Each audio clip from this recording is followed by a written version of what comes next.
नमस्कार. श्री नागराजशास्त्री संकलित चैतन्यबोध ही श्री गोंदलेकर महाराजांची वाणी आविष्कारातील प्रवचने आपण वाचत आहोत. आज आपण 21व्या प्रवचनाला सुरुवात करतो आहोत. आशीर्वाद. हो, या बाळ, या बरं बाळ. आपल्याला काहीतरी दुःख झालं तर आपण साहजिक डॉक्टरकडे जातो. डॉक्टर सांगताना 2 गोष्टी नेहमी सांगतो.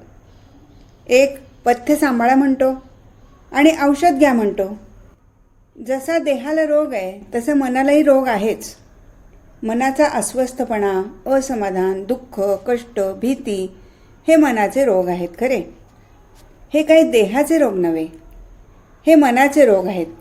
तेव्हा ते झाल्यानंतर ते मनाचे रोग नाहीसे करण्याकरता काय करावं हा उपाय तो सांगेल. तेव्हा त्यालासुद्धा त्यांनी 2 उपाय सांगितले. एक पथ्य सांगितलं आणि एक औषध सांगितलं. पथ्य जर सांभाळलं नाही तर औषधाचा इतकासा उपयोग होत नाही कधी. आपण पाहतो ज्या कुपथ्यानं हा रोग आला ते जर ताब्यात ठेवलं नाही तर औषध कसं काम करणार. तेव्हा कुपथ्य नसावं, पथ्य सांभाळावं आणि औषध घ्यावं ही गोष्ट खरी आहे. मनाचं खरं स्वरूप तरी काय आहे. भगवंतांनी आपल्या विभूती सांगताना इंद्रियामध्ये मन मी आहे म्हणून सांगितलं. मन मी आहे असं म्हटल्यानंतर भगवंताचे काही गुण त्याच्या अंगात आलेच पाहिजेत. खास भगवंताचा मोठा गुण असेल तर आनंदरूप परमात्मा आहे खरा. तेव्हा मन हे नेहमी आनंदरूप पाहिजे. आणि जर ते आनंदरूप नसलं, समाधान नसेल तर त्याला रोग झाला असं म्हणायला हरकत नाही. आणि हा रोग सगळ्यांना होतो खरा. बरं बाळ, इथे कोणी नाही, श्रीमंत नाही, गरीब नाही, राजा नाही, रंक नाही, विद्वान नाही, अडाणी नाही. असमाधानाचा रोग सगळ्यांनाच झाला आहे. आता असमाधानाचा रोग झाल्यानंतर तो रोग ज्यामुळे झाला असेल ते पथ्य करायला सांगतील आणि तो झाला आहे तो बरा करण्याकरता औषध सांगतील. रोग व्हायचं खरंच कारण कोणतं. मी आनंदरूप असताना अगदी पाणी स्वच्छ आहे पण त्यात माती मिसळली म्हणून घाण झालं. तसं मन खरोखर स्वच्छ आहे पण गढूळ झालं असेल ते कशाने झालं ते एक आपण पाहणं जरूर आहे खरं. मनाचं मन पण जर कशानं नाहीसं होत असेल, बिघडत असेल तर कर्मानं होतं असं म्हणतात. कर्म हे बंधनाला कारण आहे असं म्हणतात आणि कर्म केल्याशिवाय गत्यंतर नाही असंही सांगतात. सगळ्यात अगदी गत्यंतर नाही म्हणजे कर्म करणं आहे. कर्म करू नको म्हटलं तर शक्यच नाही कोणाला. अगदी जबरात जबर शिक्षा दिली, सगळ्यात मोठी शिक्षा फाशी म्हणतात. पण त्याच्याहून जबर शिक्षा असेल तर काही कर्म करू नको ही त्याच्याहून जबर शिक्षा आहे. शिक्षा म्हणजे अशक्यच आहे. कर्म म्हणजे कोणतं. पापणी हलवणं सुद्धा कर्म होईल. बोलणंही कर्म आहेच पण पापणी हलवणं, डोळ्यांनी पाहणं हे सुद्धा कर्म होईल. ते करू नको म्हटलं तर कसं होणार. आणि कर्मच जर बंधनाला कारण असेल तर कर्म असं काही करायला पाहिजे. कर्म केल्याशिवाय गत्यंतर नाही. मग असं कर्म केलं पाहिजे की जे कर्म करताना बंधनाला कारण होणार नाही. मनाचं मन पण हे खरं रूप असेल ते नाहीसं होणार नाही असं कर्म केलं पाहिजे. मनाचं आनंद रूप न बदलताना ते कर्म असं पाहिजे. मनाचा आनंद कायमच टिकवता येईल असं कर्म केलं पाहिजे. आणि ह्याला त्यांनी 2 मार्ग सांगितलेत. 2 कोणते मार्ग सांगितले. एक मार्ग सांगितला आपल्या ह्याच्यामध्ये आपली जी विहित कर्म आहेत ती करत राहणं अत्यंत जरूर आहे. आमची विहित कर्म करण्यामध्ये खरोखर बाकीचा फायदा नाही. पथ्याने नुसता रोग काही बरा व्हायचा नाही कधी. पथ्याची आवश्यकता आहे खरी पण औषधाशिवाय पथ्य केलं तर फार तर रोग वाढणार नाही. पण रोग झाला तर कमी होणं कठीण आहे खरं. म्हणून असं पथ्य जर कोणतं असेल तर मनुष्यानं अत्यंत नीतीनं वागणं हे पथ्याचं आहे. विहित कर्म ज्या कुळात, ज्या जातीत, ज्या धर्मात जन्माला आला असेल त्याची जी विहित कर्म आहेत ती करणं अत्यंत जरूर आहे. आत्तापर्यंत जितके साधू सत्पुरुष होऊन गेले त्यांच्या बाबतीत उगीच लोकांचा आक्षेप मात्र आहे. तो खरा नाही की कर्ममार्ग बुडवला असेल तर संतांनी बुडवला म्हणतात. त्यांना कर्ममार्ग कळलाच नाही खरा कधी. त्यांनी तो कर्ममार्ग धरला असेल तो धरला पण तो चांगला धरला. काय करावं हे त्यांनी सांगितलं. कर्ममार्गाला अत्यंत महत्त्व त्यांनी दिले. ते विहित कर्म करावं म्हणून त्यांनी सांगितलं. विहित कर्म करण्यामध्ये 2 गोष्टी आहेत पण आपल्याला उगीच शास्त्राने उगीच काही बंधनं घालून ठेवली आहेत असं खरंच नाही बरं का. आपल्याला जी बंधनं घातली आहेत ती मनाला तयार करण्यासाठी आहेत. आपल्याला वाईट मार्गाला न जाण्याकरता ती घालून ठेवली आहेत. आपलं मन आपल्या ताब्यात कसं राहील म्हणून घालण्यात आली आहेत. उगीच घालण्यात आली आहेत असं नव्हेच कधी ती. म्हणून विहित कर्म करत जा म्हणून सांगितलं. विहित कर्म आपल्या शास्त्रानुसार जी असतील ती कर आणि प्रपंच कर असं सांगताना तू कर्तव्य म्हणून प्रपंच कर. प्रपंच कर्तव्य म्हणून केला आणि विहित कर्म म्हणून जर केली तेही बंधनाला कारण होणार नाही. कर्तव्याने केलेले कर्म हे बंधनाला कारण का नाही? कर्तव्य तेच जिथे फळाची अपेक्षा नाही आहे ते कर्तव्य होईल. जिथे फळाची अपेक्षा नाही तिथे कर्तेपणाचा अभिमानही नाही. कर्तेपणाचा अभिमान आहे तिथे फळाची अपेक्षा आहे. जिथे फळाची अपेक्षा आहे तिथे मनाची स्थिरता राहणार नाही कधी. म्हणून आपल्याला खरं करताना ही कर्म खरोखर करणं जरूर आहे खरं. तेव्हा आपलं कर्तव्य करताना अगदी निवडं म्हणजे निवांत बसणं हे काही खरं होणार नाही कधी. तुमची आमची गोष्ट राहू द्या. भगवंतासारखा अर्जुनाला शिकवणारा सांगणारा सुद्धा असताना त्यांनी कर्म करायलाच लावलं. पण कसं कर्म करावं हे त्यांनी सांगितलं. आपण कर्म करतोच, पण कसं कर्म करावं हे शिकणं जरूर आहे खरं. ज्याला खरोखर काही पाहिजे असं वाटतं ना, ज्याचा रोग नाहीसा व्हावा असं वाटतं, ज्याला समाधान रूप बनावं असं वाटतं, त्यांनी हा प्रयोग खरंच करणं जरूर आहे खरं. प्रपंचामध्ये जे आज झालं असेल तेच अकर्तेपणानं कर्म करण्यामध्ये सुद्धा होईल. म्हणजे त्याच्यात दुसरा फरक होईल असं खरंच कोणतं नाही बरं का. मग दोन गोष्टी आपण कराव्या. अकर्तेपणानं कर्म करायला शिकावं. कर्मबंधनाला कारण झालं नाही म्हणजे खरं स्वरूप मनाचं कळून येऊ शकेल खरं. कर्म करताना 3 गोष्टींपैकी कोणती तरी गोष्ट लक्षात ठेवून करावी. आपल्या शास्त्राप्रमाणे धर्माप्रमाणे मी सांगतोय, एक कर्म करताना राम करता ही भावना ठेवून आपण वागणं जरूर आहे खरं. आपलं कर्तेपण जर खरं असेल तर मी करीन ते व्हायला पाहिजे खरं. असा कोणता मनुष्य आहे सांगा, अमकं केलं की मला फळ अमकं मिळेलच असं खात्रीनं कोण सांगेल? कितीही हुशार मुलगा शाळेतनं पास जरी झाला, मी केलंय खरं पण थोडंसं निकालाची वाट पाहतोय तो मुलगा. अर्ज जरी केला तरी नोकरी मिळेल का नाही धास्ती लागतेच माणसाला. मी केलं म्हणजे होईलच असं कोणाला वाटत नाही कधी. हे कोणाला वाटेल? ज्याला केल्यानंतर मिळवायची खात्रीच होत जाईल, नक्की मिळायची. अमकं केलं तर झालंच पाहिजे अशी ज्याला खात्री असेल त्याला मी करता आहे म्हणण्यात काहीतरी शोभा आहे. तेव्हा मी करता आहे म्हणण्यात खरं नाही. मग राम करता म्हणावं. दुसरं, कर्म करताना त्याचं स्मरण तेवढं राखावं. कर्म करताना स्मरण जर राखलं तर बंधन नाही असं शास्त्र सांगतंय. स्मरणामध्ये कर्म करावं हेच सांगितलं. आणि तिसऱ्या गोष्टीला अत्यंत महत्त्व असेल तर कोणतं असेल? आपल्या कर्ममार्गामध्ये पुष्कळदा विसरून जात असेल तर हेच आहे की कर्म केल्यानंतर हे कर्म मी तुला अर्पण केलं असं शेवटी म्हणतात. त्याला खरोखर अत्यंत महत्त्व आहे. जी गोष्ट अर्पण केली ती बंधनाला कारण कधी होत नाही खरी. म्हणून हे असं कर्म करा. म्हणून आपला धर्म, आपली जात, आपली नीती, आपलं जे असेल अत्यंत खरोखर विहित कर्म असतील ती कधी सोडू नका. त्याचा परिणाम झाल्याशिवाय कधी कधी राहायचा नाही. आणि दुसरं, प्रपंचात राहत असताना आपलं कर्तव्य तेवढं सोडू नका. कर्तव्यामध्ये सर्वस्व आहे. मी तर असं म्हणेन त्या कर्तव्यात भगवंताचं स्मरण याशिवाय परमार्थ दुसरा खरंच कोणता नाही. कर्तव्य आणि स्मरण ही 2 जोडगोळी तिथे आली. तिथे भगवंत उभा राहिला म्हणून समजा. आणि भगवंताने अर्जुनाला सांगताना हेच सांगितलं, तू लढाई कर, तुझ्या मागे मी आहे, त्यात तुला सगळ्या यशाची प्राप्ती आहे म्हणून सांगितलं. आणि तेच तुम्हा आम्हा सगळ्यांना लागू आहे बरं बाळ. म्हणून सर्वांनी असं करा, आपल्या कर्तव्याला कधीही चुकू नका. कोणत्या काळी जन्माला आलो, पुरुष म्हणून आलो, बाई म्हणून आलो, मूल म्हणून असू द्या, कोणतीही परिस्थिती कशी का असेना, त्यात माझं कर्तव्य कोणतं आपण पाहूया.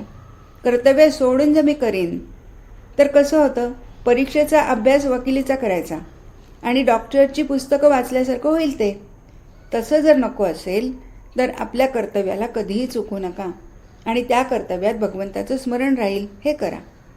आणि मला खरं याचं फळ जर कोणतं असेल तर पैका येईल, वैभव येईल, ऐश्वर येईल असं मी सांगत नाही.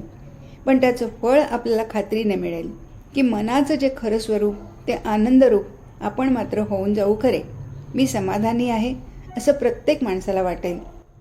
आणि समाधान हे वैभव आहे, हे ऐश्वर्य आहे, हे सौभाग्य आहे. समाधान हे भगवंताचं स्वरूप आहे. ते आपल्याला होता येईल एवढं खात्रीनं आपण वागूया.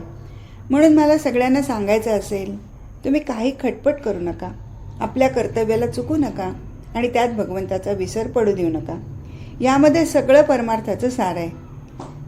त्याने तो रोग नाहीसा होईल आणि आपली जशी प्रकृती उत्तम निरोगी झाली म्हणजे मनाला जसा आल्हाद होतो, तसं मनाचा रोग निरोगी झाला की आनंदरूप बनेल अशी माझी खात्री आहे. बरं बाळ, असं सगळ्यांनी करा आणि आनंदात राहा. नामस्मरण सोडू नका.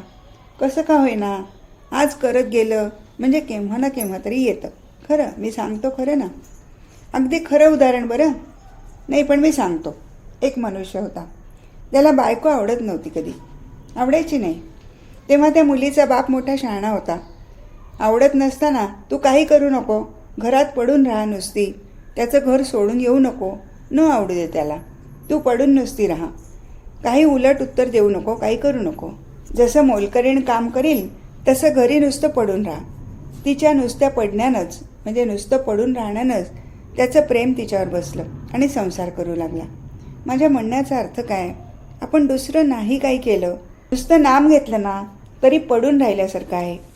भगवंत आपलं काम करील निश्चित समजा. बरं बाळ, म्हणून सर्वांनी एवढं सांभाळून राहा आणि आनंदाने संसार करा. बरं बाळ, यायचं काही दिवस आणि माणसाला मध्ये मध्ये विश्रांती पाहिजेच. जेवण हे आवश्यक आहे यात शंकाच नाही. जेवल्याशिवाय मनुष्याला जगता येणार नाही. पण तो सारखं जेवत गेला तर तरी अपायकारकच आहे. म्हणून या सुट्ट्यामध्ये पाहिजेत यात शंकाच नाही. बरं का, ते पचवण्याकरता पाहिजे, पण पचवलं पाहिजे मात्र खरं. आणि कोणतीही गोष्ट पचवल्याशिवाय प्रकृती चांगली होत नाही, सुधरत नाही. पुष्कळ पौष्टिक अन्न खातात पण पचवत मात्र नाहीत, म्हणून बादतं पुष्कळदा. परमार्थ हा बाधणारा पुष्कळदा असाच आहे. पचवला नाही तर तुम्ही सगळी चांगली माणसं आहात आणि एक करा, सांभाळा, आचरणात आणा, राम कृपा करील. बरं बाळ, या सगळ्यांनी आनंदात राहा. या बाळ. प्रवचन 22. आशीर्वाद. खरं आहे बरं का, लोकांना विनाकारण घाई. बरं का, एखाद्याला समजा नोकरी नाही, त्याला पैसा पगार नसेल, एखाद्याची प्रकृती बरी नसेल, घरामध्ये सुख नसेल, मुलाचं आईबापाशी पटत नसेल, त्याची कीव येते म्हणतात. एक दिवस ते स्वतः रडतात आणि कीव लोकांची करायला लागतात. नाही, स्वतः काय मोठे सुखी असतात कोणास ठाऊक. बरं, त्यांचं ते करतात, त्यांची कारणं निराळी असतील, पण कीव करण्या इतके काही आपण काही मोठे आहोत असं वाटायला नको आहे. नाही, जायची वेळ येते म्हणतात. आज कीव करण्यासाठी दुःख झालं तर कुठलं कारण येतंय की नाही, पण दुसऱ्याची कीव करणारा असा मनुष्य स्वतः समाधानात राहील तर समाधान टिकवता येतं हे मात्र शिकत नाही कधी. हे शिकायला पाहिजे खरं. अशा परिस्थितीत समाधान टिकवणं सगळ्यात जर कर्तबगारी काही असेल तर ही आहे. पैसे मिळवणं हलकं काम आहे. हलक्या लोकांना पैसा जास्त मिळतो, हे अगदी जगातला नियमच आहे. आपण पाहतो बरं का. विद्वत्ता ही फसवणूक आहे. एखाद्याने वर्षानुवर्षे घालवली आणि मोठा विद्वान झाला. किती वर्षे झाली त्यामध्ये? 3-4 तपं घालायची. विद्वान म्हणून ठरवला जातो. यात काय केलं आहे? स्वतःची फसवणूक केली आहे आणि जगात त्याच्यामध्ये कौतुक कसं होईल? म्हणून कोणत्याही परिस्थितीत समाधान मिळवणं ही कर्तबगारी त्याच्याहूनही जास्त आहे. खरोखर जास्त आहे हो. त्याचं महत्त्व लोकांना कळत नाही म्हणून सोडून द्या. समाधानी मनुष्याला वेळप्रसंग आला त्याला मागावं लागतं, वेळप्रसंग आला कमी पडतं. या सगळ्या गोष्टी खऱ्या, पण हे समाधान जे मिळत आहे ते इतक्या तपश्चर्या 3-3 तप जरी अभ्यास करून मिळणार नाही. लाखो रुपये लबाडी काही कित्येक करून पैसा मिळवला त्याने जे मिळणार नाही ते समाधान कुठल्याही परिस्थितीत टिकवणं खरं भगवंताच्या कृपेशिवाय नाही कळणार. आणि समाधानासाठी आपली सगळी जगाची धडपड आहे. हे समाधान मिळतच नाही कधी. त्याला समाधान कशात आहे? तो माझ्याहून कमी आहे ना म्हणून याला समाधान, त्याच्याहून मी बरा म्हणून समाधान, नाही का? त्याच्यासारखे हाल मला सोसवत नाहीत म्हणजे सोसायला लागत नाहीत म्हणून समाधान. मग लेका, तुला समाधान मिळालं असं नाहीच आहे, नाही का? दुसऱ्याच्या वाईटामध्ये याचं समाधान, याला काय म्हणता येईल? ज्याला समाधान मिळवायचं आहे. एक बाबा लिमये होते बघा, खरे समाधानी मनुष्य. मला पाहायचं त्याला अजूनही वाटे. आणि लांबून येणाऱ्या सगळ्या लोकांना मी सांगतो की मी जर तुमच्याबरोबर कोणी पाहायचं तर तोच पाहायला येईल. सगळं संपत्ती आहे, ऐश्वर आहे, विद्वत्ता आहे, वार सण आहे, सगळं जिथल्या तिथे आहे. पण आचरणात जर समाधान नसेल तर खरं काय? त्याच्या प्रपंचामध्ये जितकी माणसं आहेत तितकं म्हणजे आपले दोष आहे, आपल्या दृष्टीने उणीव आहे. अशा दोषांमध्ये समाधान टिकवणं फार कठीण आहे. किंबहुना ज्या घरात तो राहत होता त्यात इतकी ओल होती की उन्हाळ्यात सुद्धा पाय ठेवता येत नव्हता, इतकी ओल होती. आणि त्यात समाधान टिकवणं हे भगवंताच्या कृपेशिवाय होईल? आणि त्याची कीव त्यांनी करायची जे स्वतः रडतात नाही? नाही, खरंच कठीण आहे. म्हणून म्हणतो कीव करताना आपण कसं आहे पाहणं जरूर आहे खरं. कारण काय असेल येऊ दे प्रसंग, कसाही असेल येऊ दावा. मी म्हणतो पुराणात ज्यांची नावं आली ती अशा संकटांच्या लोकांचीच नावं आली, राजे लोकांची नावं नाही आली कधी, नाही का? काय असेल आनंदात आपण राहूया. रामा, तू ठेवशील तसा मी राहीन, पण ते राहण्याची शक्ती मात्र मला दे. माझ्या बुद्धीला विकल्प येऊ देऊ नको कधी. असं कसं झालं असं मला वाटून देऊ नको. हे भगवंताजवळ मागणं जरूर आहे खरं, नाही का? आणि हे लोक खरे तुम्हाला ठाऊक असतील ते अण्णासाहेब मनोहर म्हणून होते. माझ्या मनात 100 वेळा आलं बरं का. अत्यंत नीतीचा मनुष्य, पैशाच्या लोभात सापडलेले नाही कधी. अगदी मुलाबाळाची जशी आसक्ती अशी नव्हे. काय असेल झालं, घरनं काही भांडण कायचं निघालं म्हणून अगदी नुकतं झोपेतून उठून आल्यासारखे आले. इथे विद्या अभ्यास करून इथेच इंजिनियर होऊन 500-600 पगार त्यावेळी होता. हे सगळं मिळालं. तोपर्यंत त्यांची नोकरी लागून अगदी शेवटच्या दिवसापर्यंत आपली नोकरी कशी आहे ही चौकशी त्यांनी केली नाही. किती कठीण आहे हो. नाहीतर पहिल्याच महिन्यात नोकरीनंतर पेन्शन काय पडेल याची चौकशी करतात लोक, नाही? आणि त्यांनी शेवटपर्यंत विचारलं नाही मला फंड आहे किंवा नाही, किंवा पेन्शन आहे किंवा नाही, ही सुद्धा चौकशी त्यांनी केली नाही. खरंच किती कठीण आहे हो. मी त्यांना सहज विचारलं, एखाद्या वेळी तुम्हाला असं वाटलं नाही का बुवा, आपल्याला 30 वर्ष झाल्यानंतर पुढे काय मिळणार? माझ्या लक्षातच आलं नाही म्हणाले. काय म्हणायचं याच्यावरती? त्यांनी मला मग सांगितलं. मग शेवटी ठरलं काय की त्यांना पेन्शन नाही मिळायचं, कारण ते जितकं काम तितकीच त्यांची नोकरी. अशांना पेन्शन मिळत नाही म्हणाले. आणि ते नाही तर फंडही नाही. आणि ते नोकरी सुटल्यावर त्यांना काही एक पै मिळाला नाही. आणि नोकरी सुटली कशी? त्यांना अर्धांगवायू झाला म्हणून नोकरी सुटली. म्हणजे त्याचा खर्च, पैसा तर नाही. मुलं बाळं मुळीच शिकली नाहीत. अशा अवस्थेत का नाही दुःख वाटणार मला सांगा? दोष आम्ही कधीच दिला नसता कधी बरं का. तेव्हा एकदा त्यांना बरं वाटल्यानंतर मी विचारलं. त्यावेळी बरं वाटलं होतं. म्हटलं अगदी खरं अण्णासाहेब, सहज आहे अगदी. विचारण्यामागचा हेतू असा नाही. पण मला तुम्ही अगदी खरंच सांगा की ज्यावेळी असा प्रसंग आला, जेव्हा पेन्शन नाही असं कळलं, फंड नव्हता, पेन्शन नाही असं कळलं, मुलं बाळं शिकायची आहेत, सगळं डोळ्यासमोर होतं, अशा वेळेला मला असं कसं झालं तुमच्या लक्षात नाही आलं का? इतका मी जप करतो, तप करतो, भजन करतो, नामस्मरण करतो, हे असं असताना देवा मला असं कसं केलंस असं नाही तुमच्या मनात आलं कधी? अहो, चांगल्या माणसाच्या लक्षात येतं. एखादा बुवा म्हणेल मी काय प्रपंच केला आहे, मला का आजारी पडलं म्हणेल, नाही? पण या माणसाने, आणि खरं डोळ्यात पाणी आलं. हां, मलासुद्धा वाटलं, विचारायला नकोसं वाटलं, पण मला दुगदुगी वाटत होती की असाच एखादा मनुष्य पाहिजे होता मला. त्यांना विचारलं आणि त्यांनी खरंच शब्देवर सांगितलं बरं का, माझ्या मनात नाही आलं म्हणाले. आणि मनात आल्याशिवाय कधी कोणाचं राहायचं नाही. देवा तू असं कसं केलं, नाही का? आणि सर्व करूनसुद्धा त्याच्या मनात नाही आलं. मोठेपण जे आहे ना, यामध्ये मोठेपण आहे. पण हे असं कसं केलं असं मनाला सुद्धा शिवलं नाही कधी. याच्यात जे मोठेपण आहे ते दुसऱ्या कशात नाही. आणि हे माणसानं हे शिकलं पाहिजे. आहे ते मुद्दाम घालवून टाका असं म्हणत नाही. असेल तर असेल, नसेल तर नसेल, पण हे समाधान जी गोष्ट आहे, 100दा माझ्या मनात येतं की बुवा मी विचारलं, बरं केलं की नाही कुणास ठाऊक, पण बरं केलं असं मला अजूनही वाटतंय. कारण का वाटतंय? हे जगाला सांगण्यासाठी वाटतंय. कारण प्रत्यक्ष घडलेली गोष्ट आहे. पण त्यांनी असं केलं. मला अगदी अगदी आनंद वाटला, खरं वाटलं. हे उपासनेचे फळ आहे. उपासनेत पैसा मिळवणं उपासनेचं फळ नाहीच आहे. एखाद वेळ उपासनेने पैसा मिळवणं ही फसवणूक आहे. भगवंतांनी कसा डाव टाकला असेल कुणास ठाऊक. ऐश्वर सगळं गेलं. समजा उपासना चालली आहे आणि सगळं ऐश्वर गेलं. जग मानतंय, लोक पाया पडत आहेत, सगळं काही गेलं आहे. पण ते उपासनेचं फळ खरं आहे की नाही हे कसं मला सांगा. ते जर गेलं नाही, एक दिवस फसवणूक केल्यासारखंच आहे. तिथे सावध राहणं जरूर आहे. जसं काही नसणं हे जर फसवणूक आहे तर पुष्कळ असणंही फसवणूक आहे. म्हणूनच सावध राहिलं पाहिजे. हे ते नव्हे असं वाटलं पाहिजे, नाही का.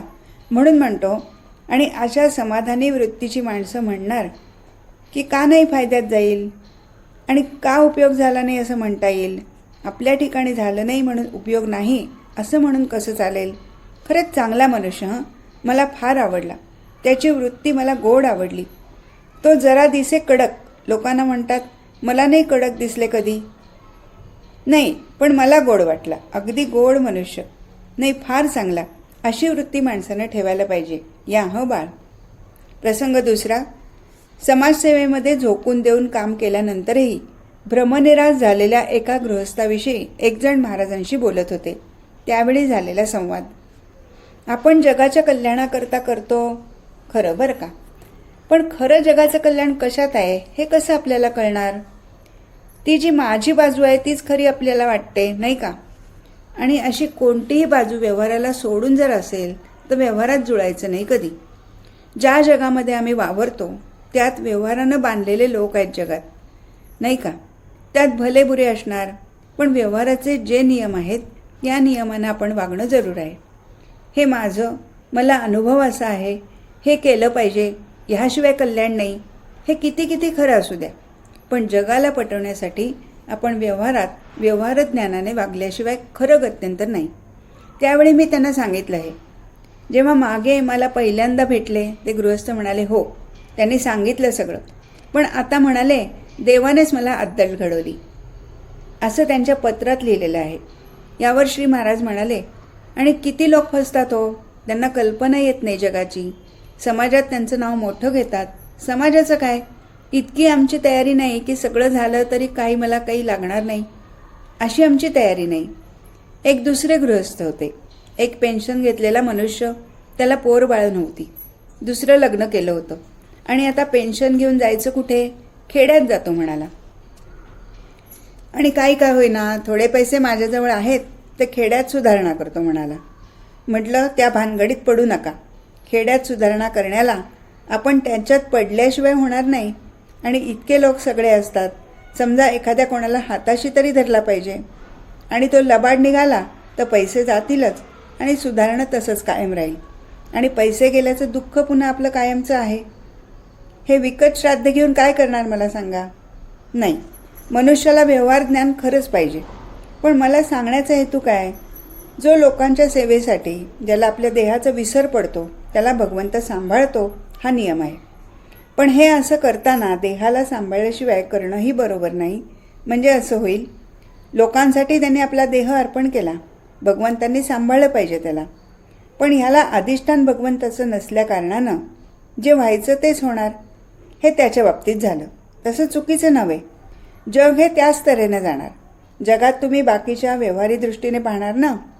आपल्या मागं हा जर पाठिंबा नसेल तर जग आपल्या बाजूने का नाही येईल. ज्याच्याजवळ जे नाही ते ओरबाडणारच तुमचं. पण आपण जे करायला पाहिजे ते नाही करत. ही सगळी चांगली माणसं करतात उत्तम, पण त्यात अधिष्ठान भगवंत नसल्यामुळे मी मनाचा अभिमान थोडा राहणारच. आणि ते घातूक आहे सगळ्यात. इतक्या गोष्टी जातात, किती कष्ट करतात हो. तो मनुष्य खरंच चांगला आहे. ते मला भागवत भेटले ना. अति सज्जन मनुष्य आहे. शिकलाय, सवरलाय, लढाईला जाऊन आलाय आणि सगळं सोडलंय. आणि त्याला जे पटलंय ते लोकांना सांगतो. पटलंय कोणाचं, अन्नाचं महत्त्व मी म्हणेन.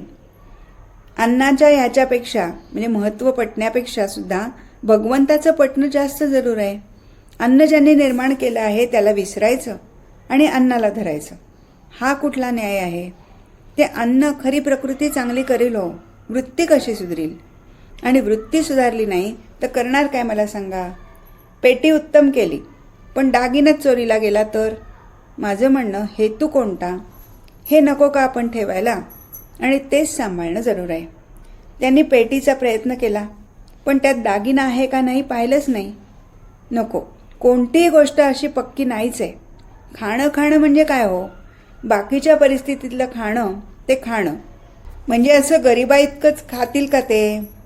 ध्येय असं पाहिजे की सगळ्यांना करता येण्यासारखं पाहिजे. ते साहजिक आहे. नुसती भाजी म्हणून खावं म्हटलं तर बाकीच्यांना उपाशी ठेवावं घरातल्या आणि आपण खावं. असं कसं जुळेल मला सांगा? आपण खाल्लं तर मुलांना द्यावं असं असेल तर होईल, नाहीतर बापच सगळं संपवतो असं मुलं म्हणाली तर नाही. माझं म्हणणं काय, यानेच बिघडतं असं नाही. पण एकदा मनुष्याने कोणतंही मनात घेतलं ना, त्याला दुसरं सुचत नाही. चारही बाजूनं केलं पाहिजे. तर त्याने तसंही केलं नाही, तो मनुष्य लबाड नाही. पण व्यवहार तरी पाहिजे ना, ते नाही. पण जो मनुष्य एखाद्या गोष्टीच्या अति नादी लागतो ना, तो व्यवहार गमावतो, मग नादी लागतो. त्याशिवाय नाद लागणार नाही. म्हणून व्यवहार ही चीज कशी आहे, सगळ्याला योग्य आहे. एखादा मोठा बुवा जरी झाला ना, त्याला जर व्यवहार नसेल तर काम व्हायचं नाही. व्यवहार सांभाळणं हे अगदी जरूर आहे. पण व्यवहारात हा अति नादिष्टपणा मात्र उपयोगी नाही. सगळ्यामध्ये स्वयंपाकात अति जरुरीची वस्तू असेल तर मीठ आहे. अति सगळं चव यायला उत्तम असं मीठ आहे, पण मिठाचाच स्वयंपाक केला तर नाही ना. तसं आमचं होतं आहे. व्यवहार पाहिजे, पण व्यवहारच केला तर मग ते घातूक आहे नाही. एवढं करावं. या सांभाळा बाळ, काही काळजी करू नका. प्रसंग 3. एक आयुर्वेद शिकलेले गृहस्थ महाराजांना भेटायला आले असता झालेला संवाद. धंदाच जर करायचा तो खरोखर ह्याचाच म्हणजे वैद्यकीय धंदा चांगला आहे बरं का. वैद्यकीय धंदा आपल्या धंद्यात चांगला आहे. धंदा कोणता? मनुष्याला अत्यंत प्रिय असेल तर शरीर हे अत्यंत प्रिय आहे नाही का. त्यासाठी तो पैसा इतका देईल. तो वैद्य खरं चांगला असला पाहिजे नाही का. पण आयुर्वेदामध्ये जर काही असेल, आपल्या शास्त्रामध्ये जर पहिली कोणती पायरी असेल, ज्यांनी शास्त्र पठण करावं त्याने काही नियम पाळलेच पाहिजेत. त्याशिवाय गत्यंतर नाही. आणि अतिपवित्र असावं. पवित्रपणा आयुर्वेदाला अत्यंत महत्त्वाचा आहे. आचरण अत्यंत शुद्ध असावं. आसक्ती कशाची नसावी. आयुर्वेदाच्या उपचारामध्ये याच्यामध्ये हिशोब असेल तर रोगी किती बरी झाले याचा हिशोब पाहिजे. पैसा किती मिळाला याचा हिशोब नसला पाहिजे. आणि हे लहानपणीच केलं तर होईल, पुढे नाही व्हायचं बरं का बाळ. तुम्ही खरंच चांगले आहात तेव्हा तुम्ही एक धोरण ठेवा. अत्यंत आचरण शुद्ध ठेवा. भगवंताचं स्मरण राखा. देवाचं थोडं जरी स्मरण ठेवा. अत्यंत प्राणाबरोबर नीती सांभाळा आणि चांगला अभ्यास करा. अभ्यास करताना पैशाने मिळावा हा हेतू ठेवून करू नका. लोकांना हित कल्याण करता येईल हा हेतू ठेवून तुम्ही करा बरं का बाळ. त्या गृहस्थाने पुढे अभ्युदय होईल का म्हणून विचारले असता श्री महाराज हसून म्हणाले, अभ्युदय म्हणजे? कशाला मी अभ्युदय मानतो हे आधी कळलं पाहिजे ना बाळ. हे कळलं पाहिजे. पैसा मिळाला की अभ्युदय झाला ही कल्पना असेल तर एक बरोबर आहे. किंवा विद्येचे ज्ञान मिळालं असं असेल. ज्याला विद्या ज्ञानासाठी मिळवायची असेल त्याला ज्ञानाचं समाधान मिळेल, पैशाचं नाही मिळणार. तेव्हा अभ्युदय कशात आहे हे जर मला कळलं तर आहे की नाही सांगता येईल नाही का. ज्याला खरं विद्येचं ज्ञान आहे त्याला पैसा कमी मिळायचा बरं का. जो पैशाच्या मागे लागणार नाही, ज्याला विद्या पैशाकरता मिळवायची आहे त्याला समाधान कधी मिळायचं नाही. मग कुठला अभ्युदय पाहिजे मला सांगा. यश कशावरून ठरवायचं? बुवा, याने 2 वर्षामध्ये घर बांधलं म्हणजे यश मिळालं. माझं म्हणणं काय, 2 वर्ष याने धंदा केला, पुढे त्या मनुष्याने घर बांधलं म्हणजे अभ्युदय झाला असं म्हणता येईल. म्हणून त्याच्यासाठी सांगतो, तुम्ही एक करा. मी सांगितलेलं आचरण पाळा. अत्यंत नीतीचं आचरण बाळगा. त्याची अत्यंत आवश्यकता आहे. नुसता ज्ञानाने उपयोग व्हायचा नाही. ज्ञानाबरोबर अभिमान यायचाच मनुष्याला बरं का. नुसतं ज्ञान असेल तर शेतातून भात आणल्यावर काय ते टरफलं असतं ना, ते जसं ज्ञानाला अभिमानाचं टरफल आहे, ते असायचंच नक्की ठरलंय. गिरणीमध्ये भात गाळून टरफलं काढून टाकतात. देवाच्या स्मरणामध्ये विद्या ज्याने केली त्याचं टरफल निघेल, नाही तर निघणार नाही. हा वेदांत नाही सांगत बरं का बाळ. परंतु हे केल्याशिवाय खरंच तुम्हाला सुख नाही मिळायचं कधी. किंवा तुम्हाला विद्येचं ज्ञान पाहिजे असेल तर तुम्ही ह्या दृष्टीनं विचार करा. स्मरण भगवंताचं राखा. अत्यंत प्राणाबरोबर नीती सांभाळा आणि नंतर विद्या संपादन करा. म्हणजे तुम्हाला जे आहे ना ते तुम्हाला पाहिजे ते ज्ञान मिळेल. पण हे खरं लक्षात ठेवा बरं का, विद्येच्या ज्ञानाने समाधान पावलेला एकच डॉक्टर पाहिला, ज्याला ज्ञानाचा खरा आनंद वाटला बरं का. इतके पुष्कळ डॉक्टर मी पाहतो बरं का. पण एक डॉक्टर अमेरिकेतून जाऊन आले होते. पुष्कळ वर्ष झाली. त्यांना विचारलं की बुवा कसं काय चाललंय. त्याने काय सांगितलं, जगाच्या विद्येच्या मानाने मला पैसा मिळत नाही, पण विद्येच्या ज्ञानाचा मात्र मला अभिमान आहे. मी रोगी मरू देणार नाही म्हणाला. त्याला हे कळलं नाही, भगवंताचं महत्त्व यात काय कळलं नाही. पण माझ्या ज्ञानानं रोगी मरू देणार नाही म्हणाला. हे ज्ञान, त्याला पैसा कमी मिळाला पण त्याला समाधान होतं. हां, इतकं जरी बाहेरून जाऊन आला अत्यंत समाधान होतं. हे तुम्ही ठेवा बरं का बाळ. आणि त्यात थोडं देवाचं नाव घेत जा, नामस्मरण करा. कोणाचंही कार्य करताना देवामध्ये फरक नाही, त्याचं स्मरण करून उठा बरं का बाळ. चांगलं वाघ हं बाळ. आहे राम कल्याण करेल. या बाळ. आज इथेच थांबू. हरिओम तत्सत.